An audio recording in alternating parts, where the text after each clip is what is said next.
car nous n'allons pas vivre la fin des départements, loin de là. Nous n'allons pas vivre la fin du département de l'Hérault, bien au contraire. Nous allons lui donner une nouvelle vie et lui apporter un nouvel élan. Alors, quelles sont les nouveautés dans ces élections? Déjà, 2 fois moins de cantons, mais 2 fois plus de représentants. Un changement radical, puisque cette assemblée sera constituée pour moitié d'hommes et pour moitié de femmes. Je ne vais pas vous dire que je ne suis pas content, bien au-delà.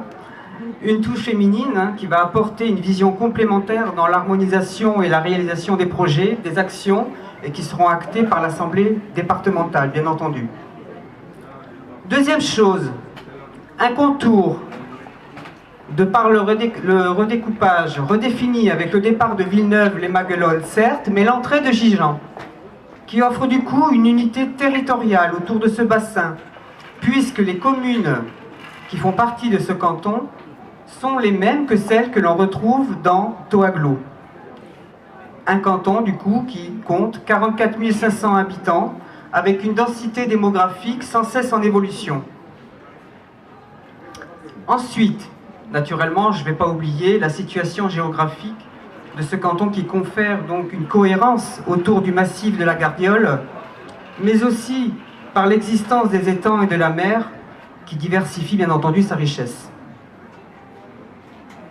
On va parler maintenant un petit peu des compétences, de ces fameuses compétences qui sont toutes remises en question. Malheureusement, ce n'est pas pour aujourd'hui, je ne pense pas. Et jusqu'à nouvel ordre, elles restent acquises au département.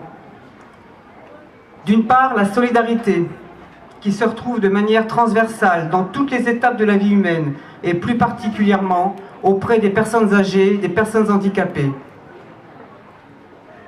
L'éducation, avec ses collèges, l'enfance, avec sa PMI, la voirie, les équipements, les ports, les pompiers, pour leurs actions de sauvetage et de prévention. Tout autant, en fait, de compétences et d'actions qui, en fait, relèvent du département et que l'on retrouve continuellement tout au long de notre vie, et dont on ne peut pas se passer d'ailleurs. Alors, l'insertion sociale et professionnelle. Ça relève en fait, ce domaine relève plus particulièrement de mon expérience et de mon domaine de compétences, puisque professionnellement j'exerce au sein d'une structure associative qui me confie depuis plus de 20 ans la coordination d'actions d'accompagnement et d'insertion de divers publics, jeunes, adultes et handicapés, personnes handicapées. C'est dire si ce territoire je le connais, avec comme partenaire le Conseil général, Pôle emploi, l'AGEFIP.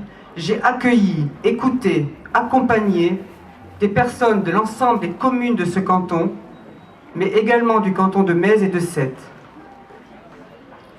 Bien entendu, je ne travaille pas toute seule. Je travaille avec tout un réseau de partenaires professionnels qui sont issus du domaine de la création d'activités, de l'activité par l'insertion économique et de l'action sociale. Et tous ces gens-là, ils travaillent à mes côtés. Donc des compétences qui seront exercées sur le canton par un tandem de titulaires, comme le précisait tout à l'heure Pierre, et un tandem de suppléants. Donc une équipe de 4 personnes qui pourront apporter aux citoyens de ce canton de la bienveillance. Bienveillance, une valeur humaine qui est l'essence même de la mission qui incombe aux élus de proximité que sont les conseillers départementaux. Et ça, je pense qu'il ne faut pas l'oublier. Parce que les élus du département, ce sont des élus de proximité. La bienveillance, qui du coup sera quadruplée, car nous faisons campagne à 4 et nous travaillerons sur ce territoire à 4. Nous avons la particularité d'être tous élus dans nos communes respectives. Pierre, que vous connaissez, en tant que maire, vice-président de l'Agglo et conseiller général sortant. Christophe Durand, qui est maire de Mirval et également vice-président de l'Agglo. Donc Laure Sorito, en tant que conseillère municipale à Ballaruc-les-Bains et qui fait également partie du conseil d'administration des Thermes. Et moi-même, première adjointe à Gijan, mon 2e mandat, j'ai donc en charge les affaires sociales depuis mes 2 mandats.